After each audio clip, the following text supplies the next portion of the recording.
80 शब्द प्रति minute dictation start होगी 5 सेकेंड बाद।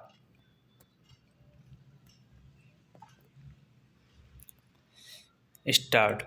महोदय, निस्संदेह ही आज भी हम भले ही कई मुश्किलों का सामना कर रहे हों, फिर भी हम 1991 के उन दिनों जैसी स्थिति में नहीं हैं।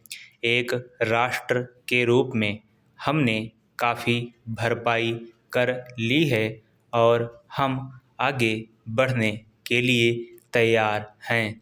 श्री राव के नेतृत्व के बिना यह संभव नहीं था।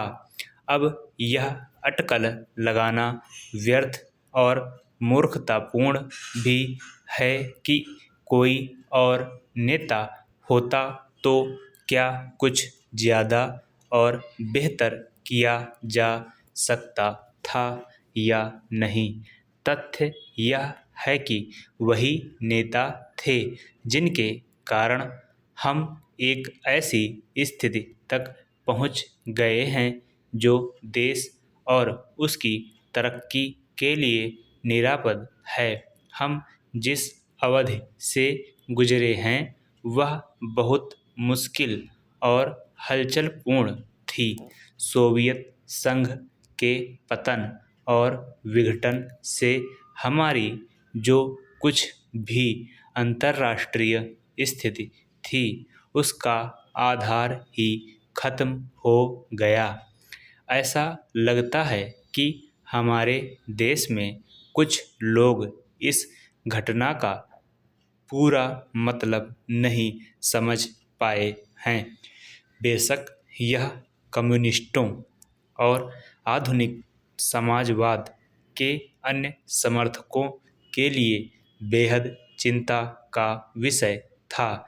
इससे उन सभी निष्पक्ष देशभक्तों को काफ़ी दुख हुआ जिनके लिए सोवियत संघ अच्छा मित्र था और अकेली विदेशी शक्ति थी जो हमेशा हमारे साथ खड़ी होती थी।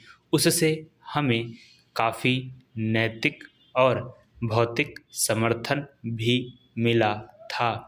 हमारे देश में सोवियत संघ के तमाम मित्रों में भी सभी लोग यह नहीं समझ पा रहे हैं कि आर्थिक, वैज्ञानिक और प्रौद्योगिकी के हिसाब से इसका क्या मतलब था और है। जब हमें सख्त ज़रूरत थी तो कोई ऐसा नहीं था जिसकी ओर हम देखते।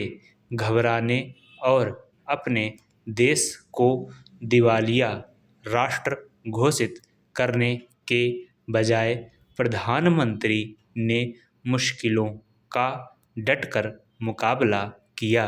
हमें इस संकट से निकालने की व्यवस्था की और साहस के साथ देश को एक नए आर्थिक रास्ते पर अग्रसर किया।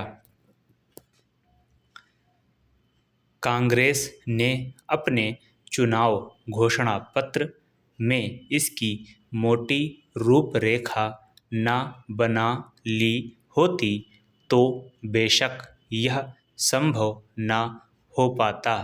इस घोषणा पत्र के मुख्य निर्माता स्वयं राजीव गांधी थे और इसे तैयार करने में श्री राव उनके मुख्य सहायक थे।